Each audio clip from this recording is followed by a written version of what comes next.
कितना लग जाएगा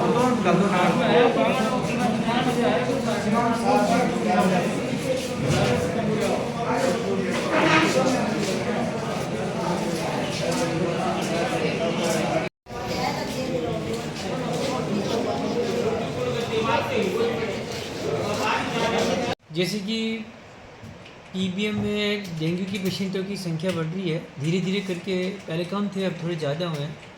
उसका रीज़न है बेसिकली हाइजीन के ऊपर डिपेंड करता है कि फ्रेश वाटर कहीं पे इकट्ठा हो रहा है गांव में या आजू बाजू शहर में, गमलों के अंदर, और दूसरा कूलर के अंदर या आसपास की नालियों के अंदर। तो सभी जन से ये मेरा निवेदन है कि अपने घर के आजू बाजू की स्थिति को ठीक से देखें।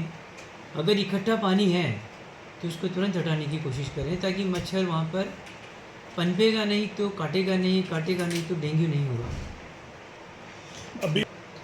अभी तक जनवरी से लेके अभी तक जो आंकड़ा है हमारे पास पॉजिटिविटी पेशेंट की 588 पेशेंट आ चुके हैं और लगभग 180 से लेके और 188 के लगभग पेशेंट एडमिट भी हुए हैं। वो अधिकतर जो भी पेशेंट एडमिट हुए हैं कई तरह के लक्षण करके आए हैं। किसी की प्लेटलेट कम थी, किसी के लीवर में डिस्फंक्शन था, किसी के अंदर दिमाग के अंदर सूजन थी, पर अभी तक सभी लोग ठीक होके गए हैं। कि प्लेटलेट बाय द वे कम होता है किसी पेशेंट के अंदर, तो जो एक यूनिवर्सल गाइडलाइन बनी हुई है हम लोगों की कि प्लेटलेट बाय द वे 40,000 से कम हो, या किसी पेशेंट के अंदर बाय द वे नाक से खून आया, लेटरिन में खून आ रहा हो, या शरीर के ऊपर लाल लाल दाने हो रहे हों, ऐसी सिचुएशन में हम लोग तुरंत प्लेटलेट आरडीपी करके चढ़ाने की कोशिश करते हैं और उसके बाद वापस रिव्यू करते हैं कि प्लेटलेट कंसंट्रेशन क्या है। सर क्या ये भी एक लक्षण है जो कि हमारा कंजक्टिवा बोलते हैं।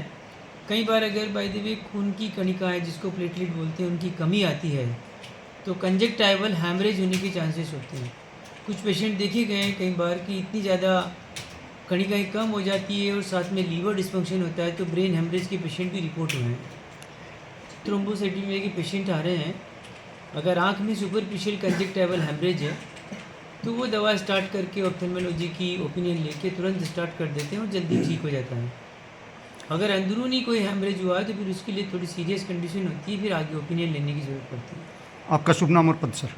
मैं डॉक्टर सुरेंद्र कुमार, अधीक्षक and principal, Sardar Patel medical college Bikaner.